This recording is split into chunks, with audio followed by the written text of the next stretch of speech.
감사합니다. 교회 소식 전해드리겠습니다. 오늘 대림절 첫 번째 주일이 되겠습니다. 각 성교회별로 예배 후에 총회를 가져주시기를 바랍니다. 각 성교회별 연령 주부에 있습니다. 참고하시기를 바랍니다. 그리고 총회 결과를 최윤경 목사님 앞으로 알려주시기를 바랍니다. 12월은 각 지금 구역별로 예배를 드리고 있습니다. 오늘만 성교별로 드리고 있습니다. 또 성경 문제 풀이와 일독에 또 참여해 주시기 바랍니다. 피택자 훈련 이번 주 수요일 마지막 4회째 하게 되겠습니다. 피택자들은 또 꼭 참여해 주시기 바랍니다. 또 2022년도 생명의 삶 큐티 주문을 받고 있습니다. 예배 후에 우리 또 중식 떡이 준비되어 있습니다. 받아가시기 바랍니다. 또 각 부서에서는 또 성탄 트리를 오늘까지 장식해 주시기 바랍니다. 또 2022년 목회 계획을 위한 당회가 다음 주 주일 오후 4시에 있습니다. 참석 대상자는 당회원과 그리고 금년도 피택된 장로님 2분 되겠습니다. 교회 소식 이상입니다. 이제 다 같이 일어서서 격렬한 마음으로 하나님 앞에 예배를 드리겠습니다.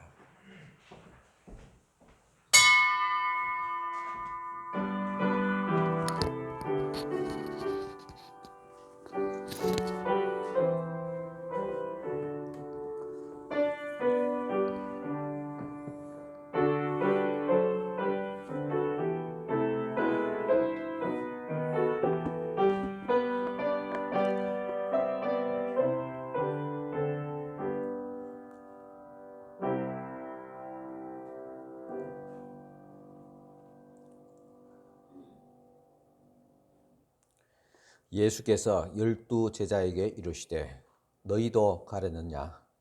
시몬 베드로가 대답하되 주여 영생의 말씀이 주께 있사오니 우리가 누구에게로 가오리까? 아멘.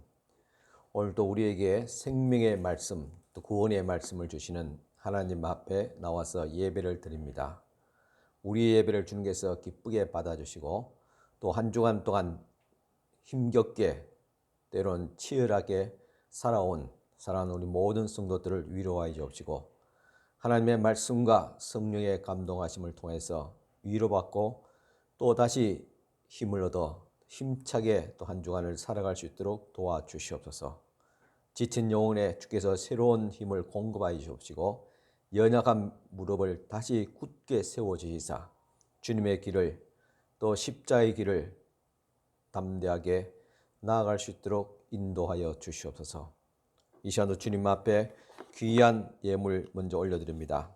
10의 1조 예물 구별하여 드리오니 이 손길들을 특별히 기억하여 주시고 첫 예물을 주님 앞에 드려오매 모든 물질이 더욱 거룩하며 온전케 하옵시고 손실이 없도록 하옵시고 요즘같이 어려운 가운데서도 하나님께서 저들의 사업장과 가정과 직장 위에 필요한 물질로 또 하나님의 공급하심으로 채워주시옵기를 바라고 원합니다. 또 주님 앞에 지켜주신 은혜에 감사하며 또 함께 하시는 주님의 은혜 은총에 감사하며 또 하나님의 은혜에 감사하며 또 하나님의 은혜에 감사하며 건강을 또 감사하며 또 하나님 앞에 감사하며 귀한 감사의 예물들 올려드립니다. 주님 앞에 빈손으로 놓지 않고 항상 감사할 수 있는 귀한 이 믿음의 손길을 또한 축복하여 주옵시고 또 하나님께서 감사의 일이 넘치도록 은총을 베풀어 주시옵소서. 또 주일에 헌금을 드리며 성교 구제 장학 건축 예물로 드립니다. 이 모든 향기로운 예물들을 주님께서 기쁘게 받아 주시옵소서. 예수님 이름으로 축복하며 기도드리옵나이다. 아멘. 네, 다 앉으시기 바랍니다. 이 시간 우리 최주영 기자님 넣어서 찬양 드리겠습니다.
이 시간 주신 하나님의 말씀 봉독해 드리겠습니다. 말씀은 누가복음 9장 23절에서 26절까지 말씀 봉독해 드리겠습니다. 누가복음 9장 23절입니다. 또 무리에게 이르시되 아무든지 나를 따라오려거든 자기를 부인하고 날마다 제 십자가를 지고 나를 따를 것이니라. 누구든지 제 목숨을 구원하고자 하면 잃을 것이요 누구든지 나를 위하여 제 목숨을 잃으면 구원하리라. 사람이 만일 온 천하를 얻고도 자기를 잃든지 빼앗기든지 하면 무엇이 유익하리요?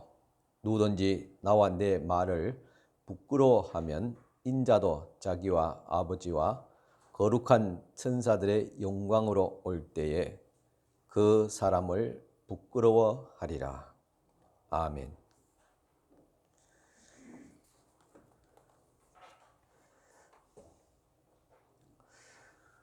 여러분 한 주간 또 조심스럽게 잘 지내셨습니까? 또 요새 보니까 또 새로운 또 신종 바이러스가 또 남아프리카 공화국에서 또 발생했다는 그런 이야기를 들었습니다. 뭐 계속 변이가 나온다더라도 변이가 많이 나온다는 것은 그만큼 바이러스의 수명이 다해갔다는 긍정적인 지표이기도 합니다. 너무 위축되지 마시고 또 담대하게 또 이런 어려움을 잘 이겨내야 될 줄 압니다. 제가 한 달 동안 제자입니까? 라는 주제로 말씀을 드렸습니다. 제자의 삶의 또 중심에는 또 십자가가 있기 때문에 또 십자가 복음을 또 전했습니다. 오늘로서 이 제자입니까? 또 시리즈 설교는 또 마무리하도록 하겠습니다. 그렇다 해서 우리가 제자와 또 십자가의 도가 좀 끝난다는 그런 말은 아닙니다. 항상 하나님의 말씀의 중심에는 십자가의 복음이 있습니다. 또 우리가 가야 할 길은 바로 제자의 길이라는 사실을 다시 한 번 더 명심했으면 좋겠습니다. 참 금년 한 해도 다음 달 한 달 있지만은 11월 또 말주일을 맞이하고 또 오늘 또 각 부서에서 또 기관에서 총회를 또 하게 되었습니다. 작년보다도 금년 한 해가 더 빨리 지난 것 같습니다. 이처럼 코로나도 빨리 지나가고 또 새로운 또 다가오는 해는 또 정상적인 그런 삶으로 또 회복되었으면 좋겠습니다. 부모의 마음은 자녀들이 건강하고 그리고 잘 사는 것입니다. 마찬가지로 목사의 마음은 어떻게 하면 우리 성도들이 행복하고 그리고 실제 생활에 도움을 주는 신앙생활을 할 수 있을까라는 것입니다. 그리고 어떻게 하면 많은 사람들이 예수를 믿게 할 것인가라는 그런 생각입니다. 그래서 나름대로 고민하며 노력도 하지만은 쉽지는 않습니다. 또 그 답을 얻고자 나름 또 경영을 하기도 합니다. 그러면서 성공한 기업은 어떤 기업일까라는 생각을 하며 그 기업의 이미지를 나타내는 심벌은 무엇일까라고 생각해 봅니다. 삼성, LG, 현대, 기아, 또 애플, 벤처 같은 기업의 심벌이 있습니다. 이런 심벌들은 기업의 이미지를 생각나게 하고 구매 욕을 이끌어낼 수 있습니다. 그렇다면 오늘 우리 교회의 심벌은 무엇일까? 그리스도인의 심벌은 무엇일까요? 바로 십자가입니다. 고문과 죽음의 도구가 예수의 제자의 상징이 된다는 말입니다. 그런데 예수님은 왜 굳이 십자가를 심벌로 택하셨을까? 다른 좋은 어떤 상징적인 그런 로고도 많지 않습니까? 평화를 상징하는 비둘기는 어떻습니까? 또 보호를 의미하는 목자의 지팡이는 어떻습니까? 희망과 약속의 상징인 무지개도 그럴듯합니다. 왜 하필 사형 집행하는 십자가일까요? 역사상 가장 잔혹한 처형 도구의 이미지를 내세우는 고객이 모일 리가 없습니다. 여러분 상상해 보십시오. 어떤 기업이 로고로 해고를 선택했다면 소비자들이 그 물건을 사고 싶겠습니까? 그래서 우리는 이 십자가를 최대한 순환시키려고 애썼습니다. 중세 시대는 십자가에 장식물과 보석을 치렁치렁 달았습니다. 지금도 마찬가지로 십자가를 미화시키고 있습니다. 그래도 십자가를 지라는 말씀은 부담스럽기만 합니다. 십자가는 로마인들이 유대인과 같은 피정복자들을 굴복시키기 위해서 사용했던 처형 도구였습니다. 이따금 유대인들이 로마의 압제에 항거하는 반란을 일으키면 로마인들은 관련된 자들을 십자가에 못 박았습니다. 때로는 팔레스타인 먼지 날린 도로를 따라서 한 번에 2,000명 가까이 십자가 집행을 하고도 했습니다. 이처럼 십자가는 고난의 상징이며 기독교인의 심벌입니다.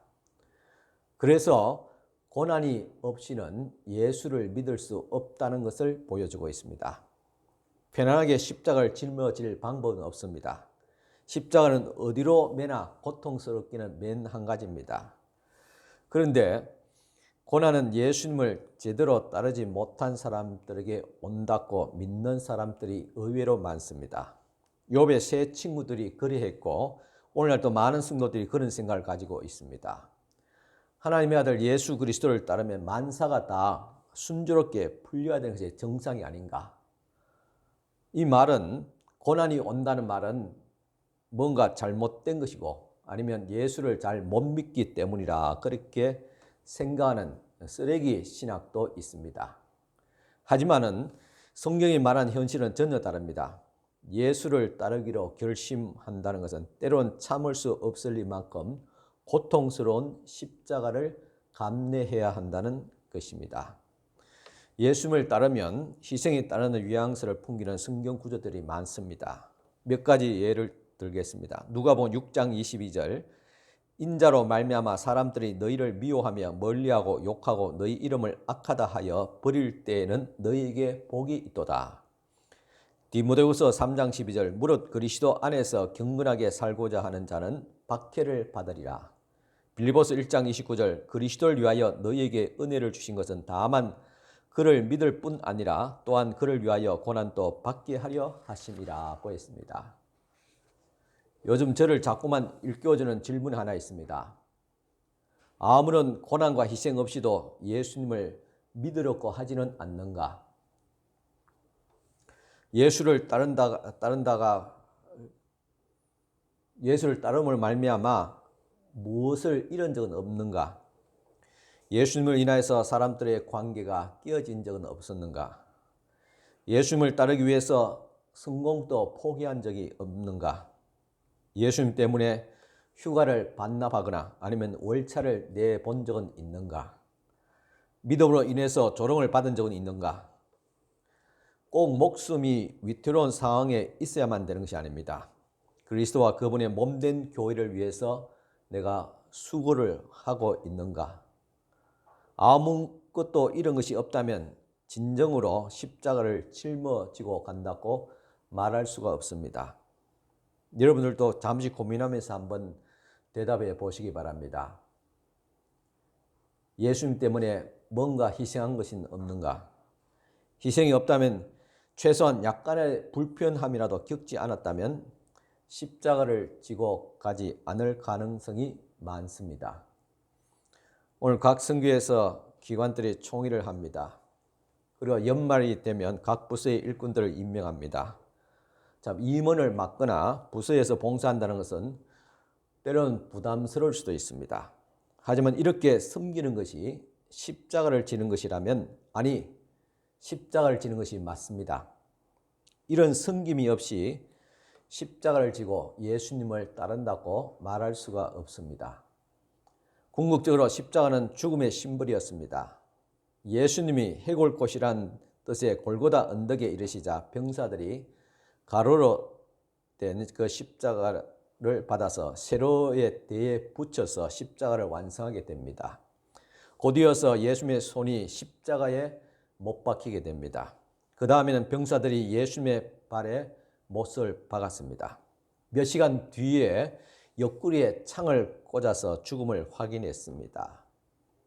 이렇게 십자가에서 죽으신 예수께서 우리들에게도 자신의 십자가를 지고 따르라고 말씀하십니다. 이처럼 우리가 예수님을 따르고자 하면 자신의 욕심과 꿈과 계획을 십자가 위에 죽여야 됩니다. 예수님의 제자가 되는 순간 우리 자신은 끝이 났다, 그렇게 생각을 해야 됩니다. 십자가는 무엇보다도 죽음을 의미했습니다. 우리 예수님은 가장 혐오스럽고 부끄러운 심보를 가지고 우리를 향해서 말씀하셨습니다. 나를 따라오려거든 이 십자가를 지라. 이와 같이 예수님은 우리들에게 죽음으로 초대했던 것입니다. 예수님은 그분을 따르려면 자기 십자가를 지고 자신이 죽어야 한다고 분명히 말씀하셨습니다. 그런데 예수님이 십자가를 제자의 조건을 내겼었을 때 얼마나 긴장이 감돌겠습니까? 오늘 이 걸어간 아침 주님 앞에 위로받고 표현하기를 원하는 이 주일 아침에 제가 십자가 지금 이야기를 지금 한 10분간 정도 하고 있으니까 여러분들 얼굴이 또 표정이 좀 굳어진 것 같아요. 좀 어색한 것 같습니다. 실제로 오늘날 많은 교회와 교인들이 너무 부담스럽다는 이유로 십자가의 메시지를 잘 전하지 않습니다. 희망과 위로와 긍정적인 어떤 사고, 그런 것들을 이 주제가 되곤 합니다. 결과로 교회는 제자보다는 팬으로 가득 채워지게 됩니다. 우리는 불편한 십자가 메시지를 뺀 소파 신앙을 추구하기도 합니다. 십자가는 심벌과 평안함을 추구하는 이 우리의 성향을 한번 비교해 보십시오. 최대한 평안하고 안락하게 살고 싶다는 것이 인지상정입니다. 전성적으로 우리는 십자가보다도 안락을 추구합니다. 저 역시도 목회라는 것이 편안하게 그렇게 원활하게 되어지기를 바랍니다. 소파 이 침대가 인기 있는 이유가 있습니다. 이 소파와 십자가 각각 머릿속에 한번 새겨 보십시오. 하나는 안락을 상징하고 다른 하나는 고통과 희생을 상징합니다. 여러분들은 어느 것을 선택하시겠습니까? 물론 안락한 신앙, 평안한 신앙을 선택해야 하겠지요. 그런데 교회에 이런 소파 신앙이 깊이 파고 들어 있음을 통해서 참 안타깝게 좀 짝이 없는 일들이 일어나고 있습니다. 많은 교회가 성도들을 최대한 편안하게 해주려고 애씁니다. 저 역시 우리 성도들이 부담스럽지 않도록 최대한 배려하고 그렇게 하고 있습니다. 그런데도 힘들다고 말씀하시는 분들이 있습니다. 물론 힘드시겠지요. 하지만은 이 정도의 우리가 짐을 지지 않는다면 과연 내가 예수를 믿는다고 그렇게 말할 수 있겠느냐는 것입니다. 소파 신앙은 예수님을 따르는 모든 이에게 건강과 부를 약속합니다. 십자가 얘기는 속 빼고 축복만 이야기합니다. 여전히 성경 내용으로 메시지를 전하기는 하지만 불편한 내용인 이 십자가는 속 빼버립니다. 그래서 요즘 설교에서 보면 아무리 두리번거리며 보더라도 십자가가 잘 보이지 않습니다. 방송 설교는 더더욱 그렇습니다. 만일 방송 설교에서 십자가 신앙을 축복받아도 이 십자가를 이야기한다면 아마 시청률은 뚝뚝 떨어지면서 아마 그 방송에 이제 설교자로 오르지 못할 것입니다. 여러분, 이제 겨울이 되었습니다. 이제 본격적인 추위는 시작되지 않았지만은 맹추위가 오게 되면 그 전에 난방과 보온을 준비해야 됩니다. 그리고 몸도 추위를 이길 수 있도록 서서히 단련시켜야 됩니다. 그래야 추위를 이길 수 있습니다. 저는 목욕탕에 가면 찬물과 뜨거운 물 이렇게 3번, 찬물에 3번, 뜨거운 물 4번, 3만 4온 그렇게 단련을 합니다. 그래서 그런지 도움이 되는지 모르겠지만 겨울에 감기를 잘 하지 않습니다. 이처럼 고난으로 단련되지 못한 이 소파 신앙은 건강이 나빠지거나 또 아니면 돈이 궁해지면 부작용이 드러나게 됩니다. 약속과 달리 건강과 부를 지켜주지 않는 하나님을 의심하기도 하고 또한 원망하기도 합니다. 하지만은 십자가 신앙으로 단련되고 무장된 성도는 웬만한 고난이 와도 넘어지지 않습니다. 진리 아닌 진리가 있습니다. 처음에 전도할 때 무엇으로 전도했느냐가 그 사람의 믿음을 결정지우게 됩니다. 처음부터 십자가 신앙으로 믿은 사람은 고난을 잘 이겨냅니다. 그러나 소파 복음을 통해서 교회에 온 사람은 십자가를 지라는 말을 듣는 순간 그 얼굴이 경직되게 됩니다. 예수님은 우리의 모난 행동을 깎거나 우리의 못된 성품을 미세 조정하기 위해서 이 땅에 오신 것이 아닙니다. 도덕적으로 좀 더 성숙한 사람이 되게 하기 위해서 오신 것도 아닙니다. 심지어 예수님은 우리를 변화시켜 주기 위해서 오신 것도 아닙니다. 아예 죽여서 새롭게 태어나게 하려고 오셨던 것입니다. 그래서 요한복음 3장 3절 보면 예수께서 대답하여 이르시되 진실로 진실로 내게 이르노니 사람이 거듭나지 아니하면 하나님의 나라를 볼 수 없느니라. 여기 거듭난다는 말은 아예 새롭게 태어난다는 말입니다. 갈라디아서 2장 20절 내가 그리스도와 함께 십자가에 못 박혀 죽었나니 이렇게 했습니다. 십자가에 못 박혀 죽었다. 그리고 그리스도와 함께 다시 살아난다고 명확하게 말씀을 하셨습니다. 그래서 복음은 예수님이 우리를 죽여서 새롭게 살리기 위해서 오셨습니다. C.S. 루이스의 순전한 기독교에서 이 점을 설명하고 있습니다. 그리스도께서 이렇게 말씀하신다. 내게 전부를 주라. 너의 시간과 돈, 일의 일부는 필요 없다.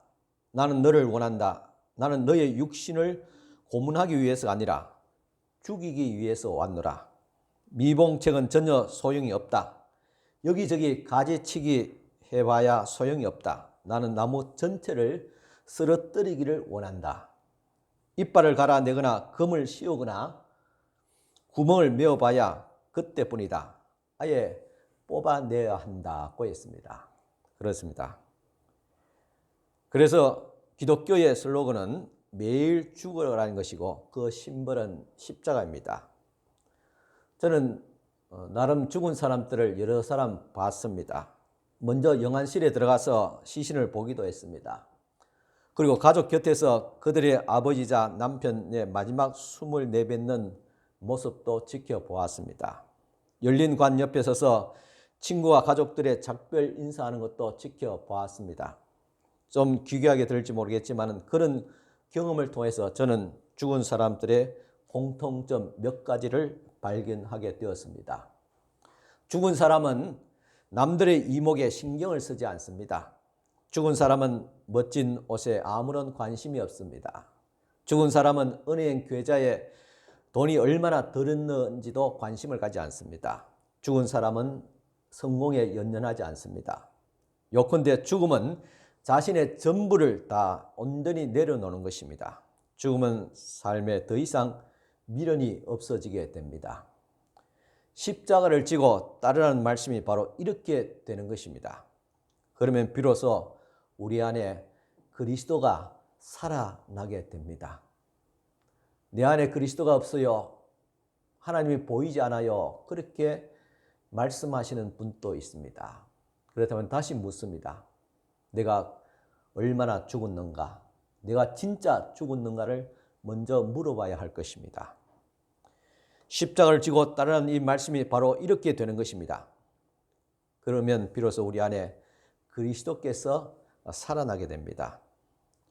우리는 죽되 날마다 자신에 대해서 죽어야 됩니다. 예수님은 제 십자가를 지고 따르라고 말씀하셨습니다. 그런데 바로 앞에 주목해야 됩니다. 날마다가 있습니다. 날마다. 그런데 사람들은 이 날마다를 빼먹고 읽는 사람이 너무나도 많습니다. 하지만 이 단어 하나를 넣어야지 비로소 예수님의 초대가 완성되게 됩니다. 누가복음 9장 23절에 또 무리에게 이르시되 아무든지 나를 따라오려거든 자기를 부인하고 날마다 제 십자가를 지고 나를 따를 것이니라고 했습니다. 날마다 우리는 자신에 대해서 죽고 그리스도를 위해서 살겠노라고 결심해야 됩니다. 자신을 죽이는 것은 한 차례의 결심으로 끝나지 않습니다. 매일 같이 죽고 매일 죽어야 됩니다. 이것이 자기 부인에서 가장 어려운 부분이기도 합니다. 고린도서 15장 31절에서 바울이 한 말입니다. 형제들아, 내가 그리스도 예수 우리 주 안에서 가진 바 너희에게 대한 나의 자랑을 두고 단언하노니 나는 날마다 죽노라고 했습니다. 이 날마다, 이것이 십자가를 지는 삶에서 가장 어려운 부분입니다. 아침마다 우리는 십자가를 지고 죽어야 됩니다. 매일 아침 제단 앞으로 돌아가서 자신을 내려놓아야 됩니다. 이것이 누가복음 9장 23절에 기록된 주님의 초대이기도 합니다. 또 무리에게 이르시되 아무든지 나를 따라오려거든 자기를 부인하고 날마다 제 십자가를 지고 나를 따를 것이니라. 하지만 다음 구절에 놀라운 반전이 우리를 기다리고 있습니다. 우리가 날마다 죽어야 할 이유가 있습니다. 누가복음 9장 24절입니다. 누구든지 제 목숨을 구원하고자 하면 잃을 것이요 누구든지 나를 위하여 제 목숨을 잃으면 구원하리라고 했습니다. 자신을 죽여야 진정한 생명을 찾을 수가 있다는 말입니다. 자신의 삶을 내려놓을 때 비로소 그리스도 안에서 참된 삶을 발견하게 됩니다. 경험해 본 사람은 이해하리라고 믿습니다. 하지만 소파 신앙에는 황당무계한 헛소리일 뿐입니다. 그래서 고린도서 1장 18절에서 바울은 이렇게 말합니다. 십자가의 도가 멸망하는 자들에게는 미련한 것이요 구원을 받는 우리에게는 하나님의 능력이라 했습니다. 한 다른 번역서에서 보면 이 미련한 것이요를 말이 되지 않는 것이요라고 번역하고 있습니다. 자신을 죽이라니 팬 성도들에게는 말이 되지 않는 소리입니다. 아마 자신의 안락과 또 개인적인 어떤 유익을 추구하는 오늘 이 시대의 사람들에게도 말이 되지 않는 그런 소리일 것입니다. 하지만은 제자는 죽는 것이야말로 진정한 삶의 비결임을 알고 있는 것입니다. 그래서 우리가 말도 안 되는 놀라운 십자가에 관한 노래를 하게 됩니다. 패배를 상징하는 십자가 제자들에게는 승리의 상징이라네. 죄책감을 상징하는 십자가 제자에게는 은혜의 상징이라네. 유죄를 상징하는 십자가 제자들에게는 자유의 상징이라네. 고난과 고통을 상징하는 십자가 제자에게는 치유와 소망의 상징이라네. 죽음을 상징하는 십자가 제자들에게는 생명의 상징이라네. 흉물스러워 보이는 십자가 제자들에게는 그렇게 아름다울 수가 없다네. 십자가를 지고 자신을 죽이라는 이 말이 부담스럽고 또 고문같이 들릴 수 있습니다. 아무리 생각해도 불행으로 가는 지름길밖에 보이지 않습니다. 정말로 그것이 예수님을 따른 일인가? 날마다 눈을 뜨자마자 고난 속에 뛰어 들어가야 하는가라는 것입니다. 이제 연말이 되면 새로운 일꾼을 임명하는 목사의 마음도 부담스럽습니다. 그렇지만 직분을 또 감당하고 감내해야 될 우리 성도들의 마음도 부담스러울 것입니다. 요즘같이 이제 교인이 출석수가 떨어지고 남은 사람들이 또 담당해야 될 짐이 더 무거울 수도 있습니다. 제가 목회를 하면서 목사님, 내년엔 제가 이런 일을 하고 싶습니다. 제게 맡겨주세요. 목사님, 힘내세요. 그렇게 말하는 사람은 제가 아직 만나지 못했습니다. 목사님, 내년에 모든 것을 다 내려놓고 싶습니다. 이렇게 말하는 성도는 해마다 이것이 있었습니다. 우리 교회만 두고 하는 말이 아닙니다. 모든 목사들의 경험입니다. 이러니 목사가 목회하는 것이 힘들지 않겠습니까? 그래도 이것이 내가 져야 될 십자가인 줄 알고 또 지고 그렇게 목회를 하는 겁니다.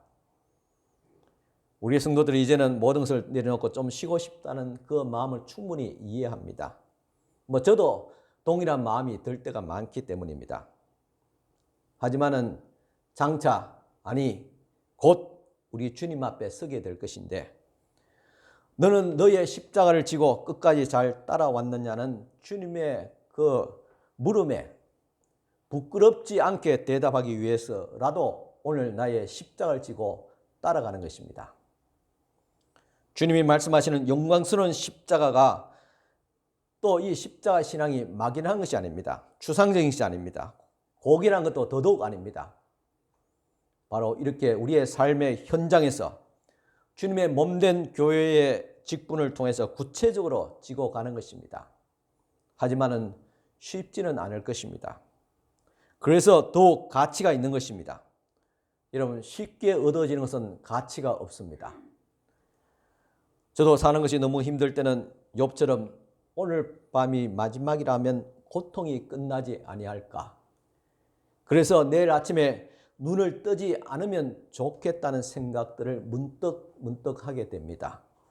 그러면서 목사도 우울증이 올 수 있겠구나. 그리고 극단적인 선택하는 사람들의 그 심정을 이해하게 됩니다. 물론 그렇게 해서는 안 되겠지요. 그런데도 우리 주님은 날마다 자기의 십자가를 지고 고난으로 살아라고 말씀하십니다. 그래서 너무 힘든 것입니다. 그런데 왜 그렇게 살아야 됩니까? 왜 그렇게 미련스럽게 섬기며 살아야 되는 것입니까? 지난 주일에도 말씀드렸지만 십자가를 지고 따라가야 될 분명한 이유가 있습니다. 바로 가치 있는 삶과 여기에는 생명이 있기 때문입니다. 오늘 또 말씀이 이어집니다. 9장 24절에서 25절입니다. 누구든지 제 목숨을 구원하고자 하면 잃을 것이요 누구든지 나를 위하여 제 목숨을 잃으면 구원하리라. 사람이 만일 온 천하를 얻고도 자기를 잃든지 빼앗기든지 하면 무엇이 유익하리로라고 했습니다. 여기서 말한 목숨이라는 것은 영생을 의미합니다. 세상에서 영생을 얻는 것보다 더 중요한 것이 어디 있습니까? 그런데 요한복음 6장에 보면 예수께서 우리들에게 이 십자가 신앙과 영생의 말씀을 하시자 많은 무리들이 떠나갔다고 했습니다. 그때 예수께서 제자들에게 의미심장한 질문 하나를 던졌습니다. 요한복음 6장 67절 68절입니다. 예수께서 12 제자에게 이르시되 너희도 가려느냐? 시몬 베드로가 대답하되 주여 영생의 말씀이 주께 있사오니 우리가 누구에게로 가오리까? 그렇습니다. 우리가 십자가 신앙으로 살아가야 될 이유가 바로 여기에 있습니다. 영생의 말씀이 있기 때문입니다. 이어서 우리 주님께서 분명히 말씀하셨습니다. 누가복음 9장 26절 누구든지 나와 내 말을 부끄러워하면 인자도 자기와 아버지와 거룩한 천사들의 영광으로 올 때 그 사람을 부끄러워하리라. 여기서 말한 내 말이라는 것은 십자가 신앙입니다.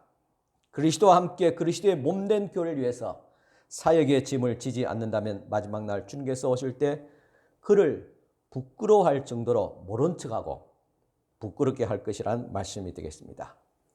그리스도께서 천사들과 함께 영광으로 오시는 그 자리, 그 영광스러운 자리에서 나와 함께 십자가를 지지 않는 자를 부끄러워하리라는 말입니다. 이 말씀 우리는 심각하게 새겨드려야 됩니다. 내가 지는 짐이 너무 무거워서 그만두고 싶을 때는 내려놓고 싶으면 그만둘 수 있습니다. 간단합니다. 여러분도 그렇게 할 수 있고 저도 그렇게 할 수 있습니다. 하지만 그럴 때 주님께서 우리를 못 본 척 하실 것이라는 사실입니다. 여러분 다른 사람들에게 무시당해 본 적 있습니까? 그럴 때 기분이 어떤지 여러분 아시겠습니까? 만나자 해도 만나주지 않을 때, 전화나 문자를 해도 받지 않을 때, 간곡한 부탁을 거절할 때, 그럴 때 느끼는 감정이라는 것은 가슴을 쓰라리게 합니다. 이렇게 상대방을 무시할 때 하나님께서도 그 사람을 무시한다고 말씀하셨습니다. 누가복음 9장 26절 누구든지 나와 내 말을 부끄러워하면 인자도 자기와 아버지와 거룩한 천사들의 영광으로 올 때 그 사람을 부끄러워하리라. 이 말씀이 그런 뜻이 아니겠습니까? 그렇다면 십자가 신앙으로 살아갈 때 영생을 준다는 보장이 무엇입니까? 하고 물어보고 싶은 사람도 있을 것입니다. 의심 많은 도마의 마음을 아시고 내 옆구리에 손을 넣어보고 내 손바닥에 못자국을 만져보라고 했듯이 우리의 마음을 주님께서 이미 아시고 2000년 뒤에 오늘 이 말씀을 이 아침에 이 말씀을 듣는 여러분들의 마음도 주님께서 이미 헤아리고 계십니다.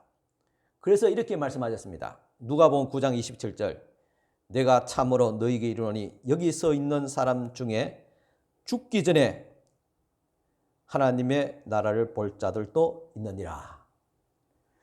지금 여기 서 있는 사람들, 이 말씀을 듣고 있는 제자들과 그리고 오늘 이 시간 예수 그리스도의 말씀을 설교를 듣고 있는 여러분들에게 향한 말씀입니다. 어떻게 예수님이 천국과 영생이 있음을 보여주셨습니까? 먼저 제자들 중에서 베드로, 요한, 야고보에게 보여주셨습니다. 이어서 이어지는 27장 이어지는 28장의 32절의 말씀입니다. 이 말씀은 예수께서 변화산에 올라가서 혼련히 변화된 그 사건입니다. 이 말씀을 하신 후 8일쯤 되어 예수께서 베드로와 요한과 야고보를 데리고 기도하러 산에 올라가사 이 영생의 말씀을 하신 후에 8일쯤 되었다. 한 8일쯤 되면 사람이 이제 잊을 만한 그때지, 그죠? 그때 예수께서 다시 상기시켜 주셨다는 것입니다. 기도하실 때 용모가 변화되고 그 옷이 휘어져 광채가 나더라. 문득 두 사람이 예수와 함께 말하니 이는 모세와 엘리야라. 영광 중에 나타나서 장차 예수께서 예루살렘에서 별세하실 것을 말을 할세. 베드로와 및 함께 있는 자들이 깊이 졸다가 온전히 깨어나 예수의 영광과 및 함께 선 두 사람을 보더니 했습니다. 베드로와 요한, 야고보 이 제자들은 살아서 이 땅에 임한 하나님의 나라의 영광을 보았던 것입니다. 베드로와 함께한 제자들이 본 것이 또 다른 제자들에게 증거가 되었고 그들의 증언이 말씀으로 기록되어서 우리가에게 또한 증거가 되었습니다. 그리고 성령께서 말씀으로 기록된 말씀이 우리 마음에서 증거가 되게 하신 것입니다. 이렇게 십자가의 신앙으로 주님을 따라가는 자에게는 영생과 주님으로부터 칭찬이 있을 것이라고 하셨습니다. 이제 오늘 예배 후에 각 기관에서 선교회 총회가 있기 때문에 말씀을 조금 일찍 마치도록 하겠습니다. 우리는 지금 교회 안팎으로 힘든 시기를 보내고 있습니다. 봄에 일꾼을 임명하는 과정에 있어서 선택하는 과정에서 힘든 그런 일들을 겪었습니다. 그리고 코로나 팬데믹으로 아직도 출석하지 못하고 있는 성도들도 있습니다. 이렇게 힘든 시기에 주님께서 오늘 우리들에게도 이렇게 말씀하실 것입니다. 요한복음 6장 67절 68절 예수께서 12 제자에게 이르시되 너희도 가려느냐? 시몬 베드로가 대답하되 주여 영생의 말씀이 있사오니 우리가 누구에게로 가오리까? 오늘 우리 교회도 어려운 시기를 지나면서 몇몇 사람들이 떠나갔습니다. 혹시도 이 자리에도 마음이 흔들린 사람이 있을지도 모르겠습니다. 그렇지만은 일단 떠나간 사람에 대해서는 더 이상 미련을 가질 필요가 없습니다. 그리고 우리 성도들은 무능한 자만 남았다고 자책하지 않기를 바랍니다. 우리가 허수아비입니까? 그렇지 않습니까? 그리고 얼마 남지 않았다고 위축될 필요도 없습니다. 끝까지 남아있는 자가 알곡이고 또한 주인입니다. 하나님은 남은 자를 통해서 다시 역사하신다는 것이 성경에 일관된 진리였습니다. 이스라엘이 강대국에 의해서 망했어도 남은 자를 통해서 다시 회복시켜 주었습니다. 아합 시대에 이세벨을 통해서 선지자들이 다 죽은 줄 알았는데 하나님은 숨은 선지자들을 남겨두었습니다. 이 남은 선지자를 통해서 다시 신정 국가가 재건되게 되는 것입니다. 이렇게 하나님은 약한 자를 들어서 강한 자를 치시는 분입니다. 하나님은 무능한 자를 들어서 능력 있는 자를 부끄럽게 하시는 분이십니다. 저는 이런 하나님을 믿기 때문에 끝까지 주님께 주신 십자가를 지고 따라가려고 합니다. 저는 확신합니다. 저희 교회에 영생의 말씀이 있고 영생을 주시는 주님께서 계시고 기뻐하시는 교회라는 사실입니다. 그렇다고 다른 교회는 없다는 그런 독단은 아닙니다. 저희 교회에 확실히 있다는 것을 말씀드리고자 합니다. 제 말씀의 중심에는 항상 복음이 있고 또한 예수 그리스도의 십자가가 있기 때문입니다. 그리고 남아있는 성도들은 제가 목숨을 걸고 끝까지 지키고 돌봐야 될 양으로 알고 주님 앞에 갈 때까지 최선을 다해 목양을 하겠습니다. 그러니 저만 믿고 따라오셔도 괜찮겠습니다. 저도 한 2년가량 교회 일과 또 코로나 팬데믹으로 힘든 시간을 보냈습니다.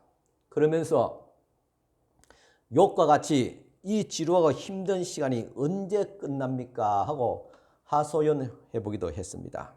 그런 가운데서 지금 새벽 말씀 묵상하는 가운데 있는 이 욥기서 말씀을 묵상하면서 고난의 끝인 회복과 축복을 다시 보게 되었고, 요즘 기도를 하면서 고난을 굳건하게 잘 이겨내고 있는 우리 성도들과 또 우리 교회를 하는 것에서 축복해 주실 것만 같은 희망과 감동이 자꾸 제 가슴에 밀려옵니다. 이것이 성령의 감동이고 하나님의 음성인 줄 믿습니다.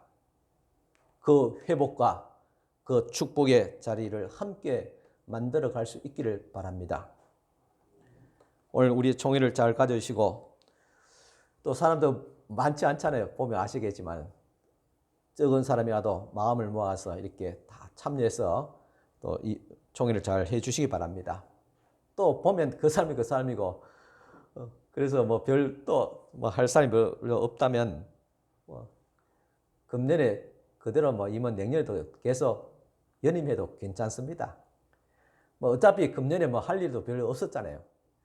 내년에도 뭐 어떻게 될지 모르겠습니다. 그렇게 활발하게 좀 선교 활동할 수 있을까 그렇게 좀 염려되기도 합니다. 누가 임원이 되더라도 이제부터 저와 함께 기도하면서 마음을 같이 해서 건강하고 행복한 교회를 한번 만들어 가 봅시다. 그렇게 되기를 축원합니다. 아멘입니까? 아멘. 기도드리겠습니다. 하나님 아버지 감사합니다. 난세에 위인이 나온다고 했는데 이 어렵고 지루한 고난의 시대에 참된 믿음의 사람 그리스도의 제자가 나올 줄을 희망하며 그 제자가 바로 내가 되어야 한다는 그런 사명과 또 희망을 가져보게 됩니다. 제자의 길, 정말 나를 쳐서 죽이고 그리스도의 뜻에 복종시킨다는 것이 쉽지는 않지만은 성령님의 감동하심과 또한 나를 위해서 먼저 죽어주신 그리스도를 사랑함을 통해서 또한 못할 일이 아님을 또 느끼게 됩니다. 그러기에 오늘도 저희들 그리스도와 함께 십자가를 지고 주님의 몸된 교회를 섬기며 주님을 따르고자 합니다. 감당할 수 있는 능력과 믿음 또한 사랑을 다하여 주시옵소서. 이제 한 해도 마무리하는 또 새로운 한 해를 준비하는 총회를 저희들이 갖고자 합니다. 얼마 남지 않는 참 이 기간 믿음으로 또한 준비할 수 있도록 도와주시고 또 하나님의 은혜 가운데서 또 임원이 구성되고 또 직분자들이 임명될 수 있도록 주님 도와주시옵소서. 함께 또 건강하고 행복한 교회를 만들어갈 수 있도록 주님 도와주시고 은혜를 베풀어 주시옵기를 간절히 바라고 원하면서 우리 구주 예수님 이름으로 감사 기도드리옵나이다. 아멘. 우리 다 같이 찬송가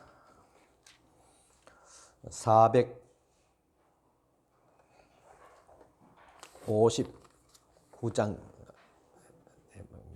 미안합니다. 461장 찬송가 다 같이 드리겠습니다.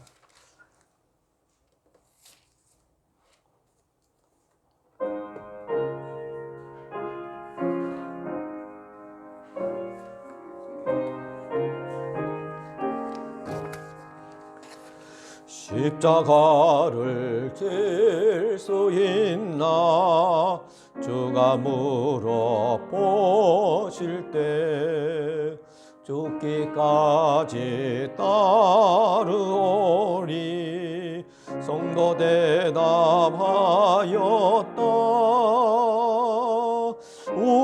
우리의 심령 주의 것이니 주님의 영상 만드소서. 주 인도 따라 살아갈 동안 사랑과 충성 널 바치오리다. 너는 기억하고 있나 구원받은 강도를. 그가 회개하였을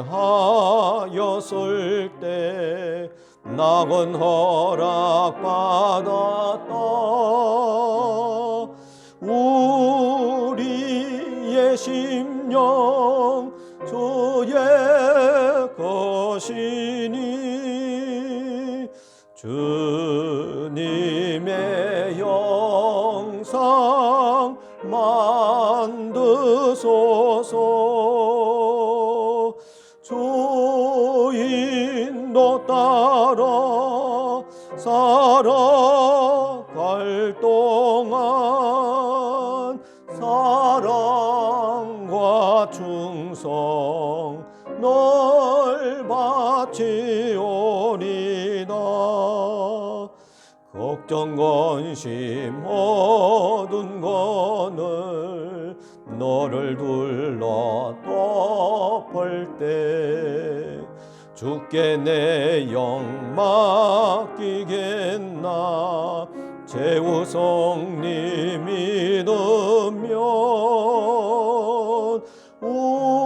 우리의 심령 주의 것이니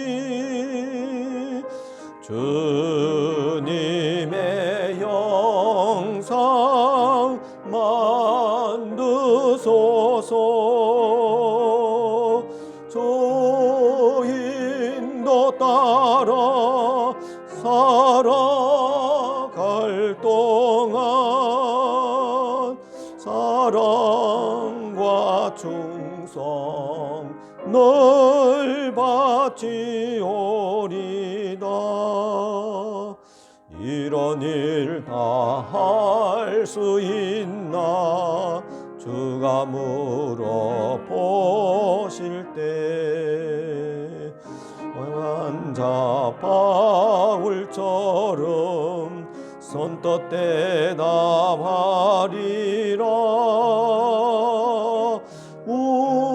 우리의 심령 주의 것이니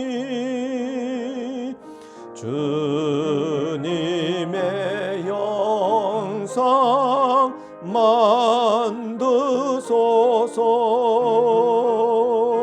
주 인도 따라 살아갈 동안 사랑과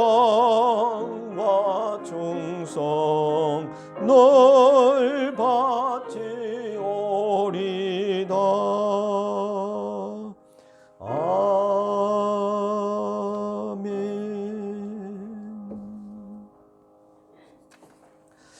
다 같이 일어서서 축복기도 받으시길 바랍니다. 기도드리겠습니다. 지금은 우리 주님 예수 그리스도의 은혜와 하나님의 거신 사랑과 성령님의 감화교통 충만하신 은총이 오늘도 주님 앞에 나와서 예배하고 돌아온 사랑하는 성도들 머리 위와 또 예배 후에 이어질 각 성교회 또한 총회 위에 지금부터 영원토록 함께 있을지어다. 아멘.